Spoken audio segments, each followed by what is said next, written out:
mom was the kind of mom who showed me how to put the condom on the banana, you know?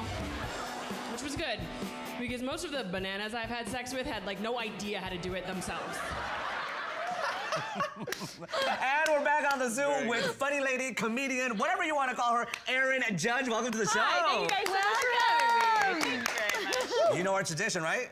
I think so. I think I'm ready. Okay, you ready, spaghetti? 1, 2, 3. Wow! So, Erin, first of all, it's Erin Judge.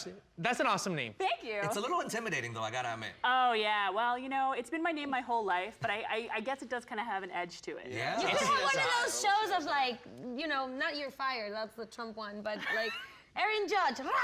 Yeah. You've been judged. Judge Judy, Judge Wapner. Judy. Yeah, I think there's a future for you as a TV judge. After the comedian thing, you can go into that. That sounds great. I'm Tell ready. us a little bit about the cake tour. Oh, so the Cake Comedy Tour is me and Abby Crutchfield, Carrie Gravenson, and Caitlin Bailey.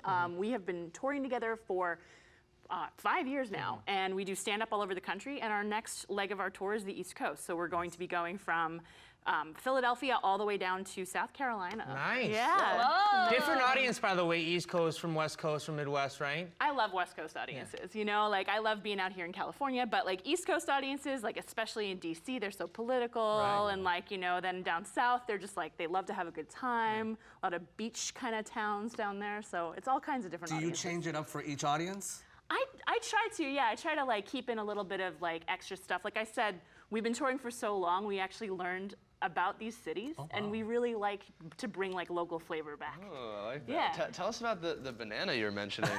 did it violate you? I mean, what happened there? Oh my goodness, that joke. My mom's really proud of me, you guys. Okay. Really proud. But she did do that. Oh yeah, well she was the kind of mom who just wanted me to be prepared. Right. For Well, that's everything. good. She I taught think- you well. Yeah, exactly. Especially in this world that, you know, this cyber world, everyone's dating online now. It's Oh, important to stay safe. Well, Absolutely. the old school birds and the bees conversation is something that I don't think parents have with kids today, but I think showing a young woman how to do the condom on the banana is, you know, I don't know. Was it a brown banana or a green banana? Yeah, or a yellow it was banana? fairly ripe. It was ripe.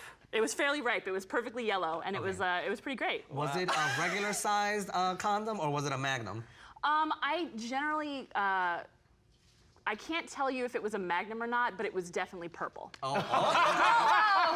Did you break the banana while putting it on? The first few. Did you we had squish 6, it? You know. So Be you careful, start Dennis with is 6 getting really for your hot and kids, bothered. and you pull them off and you squeeze. It's good to have a few options because. That's good. By the way, the control room few is going bananas. crazy in my ear after this conversation. Tell us a little bit about how you got into stand-up comedy and kind of. I love your tone. I love your presence on stage. You have a very strong point of view. How did you develop that, and how did you break into the comedy world? Well, I started doing improv when I was in college, which I really loved, and it was really fun. And then when I was in college, my friend and I hosted a variety show. Oh, nice. So I would have guests and like talk to people on the couch, and I was like, just like you We guys. copied this from watching your show. From my college show, it's very similar. But yeah, and then I started doing stand-up right after I graduated, and I just loved it. So I just kept doing it. Now I've been doing it for over 10 years. Now, how has it changed? 10 years, so, you know, I think that being a woman in stand-up comedy was different 10 years ago than it is today. I think, obviously, today there's a lot more going on. You have a lot more opportunity, putting together your own tour. How has it changed for you?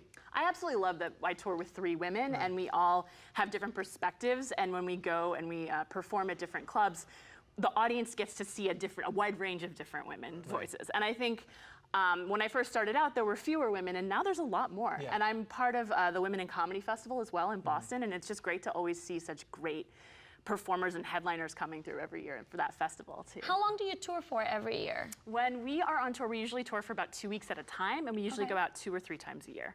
Oh, that's nice. Oh, So, nice. Yeah, we do a lot of one-nighters, so it's you're really basically quick. like traveling a lot. How Oh, do you yeah. deal with that in family and friends and living in California? Well, you know, my husband is glad when I'm gone. You know, he gets a break from my antics, but he misses me towards the end, and I come back and I have to feed him vegetables. Because he's only been eating, like, you know, burritos since I've been gone. You But gotta when balance it. when we're on the road together, it's usually the 4 of us in, like, a Honda Civic. So it's a pretty tight ride. Oh my gosh. So it's like Yeah. a road trip, basically. Totally. No It's a- space to breathe. It's a road trip with 4 women, and Do you get into like little fights? Yeah, little fights. Yeah. Just little ones.